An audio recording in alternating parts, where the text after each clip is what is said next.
আজি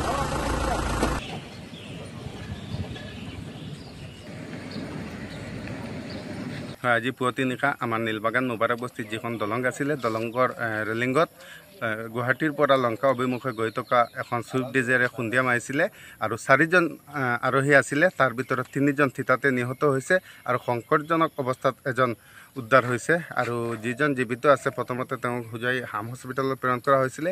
পৰৱৰ্তী সময়ত তেওঁক গুৱাহাটীলৈ প্ৰেৰণ কৰা হৈছে আৰু মৃত্যু হোৱা 3জন লোক ইতিমধ্যে জোৰাপুখুৰী হস্পিটেলত ৰখা হৈছে আৰু ইয়াৰ ভিতৰত এজন লোক হাফলঙৰ বুলি জানিব পৰা গৈছে। 2জনৰ পৰিচয় এতিয়ালৈকে লাভ কৰিব পৰা নাই আৰু জীয়াই থকা লোকজন হুজাই নতুন বজাৰৰ বুলি জানিব পৰা গৈছে।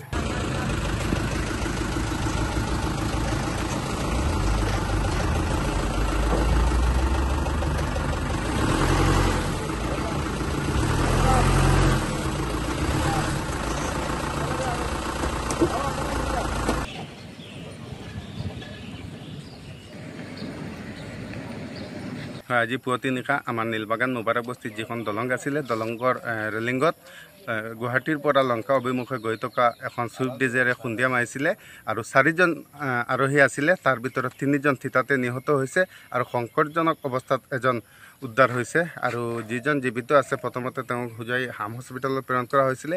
পৰৱৰ্তী সময়ত তেওঁক গুৱাহাটীলৈ প্ৰেৰণ কৰা হৈছে আৰু মৃত্যু হোৱা 3জন লোক ইতিমধ্যে জোৰাপুখুৰী হস্পিটেলত ৰখা হৈছে আৰু ইয়াৰ ভিতৰত এজন লোক হাফলঙৰ বুলি জানিব পৰা গৈছে। 2জনৰ পৰিচয় এতিয়ালৈকে লাভ কৰিব পৰা নাই আৰু জীয়াই থকা লোকজন হুজাই নতুন বজাৰৰ বুলি জানিব পৰা গৈছে।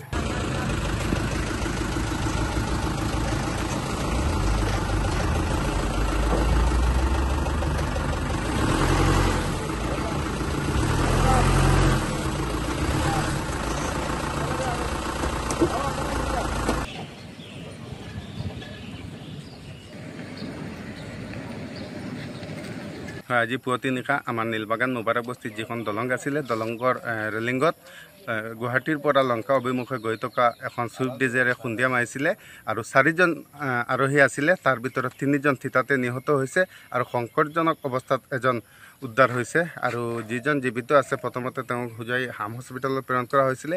পৰৱৰ্তী সময়ত তেওঁক গুৱাহাটীলৈ প্ৰেৰণ কৰা হৈছে আৰু মৃত্যু হোৱা 3জন লোক ইতিমধ্যে জোৰাপুখুৰী হস্পিটেলত ৰখা হৈছে আৰু ইয়াৰ ভিতৰত এজন লোক হাফলঙৰ বুলি জানিব পৰা গৈছে। 2জনৰ পৰিচয় এতিয়ালৈকে লাভ কৰিব পৰা নাই আৰু জীয়াই থকা লোকজন হুজাই নতুন বজাৰৰ বুলি জানিব পৰা গৈছে।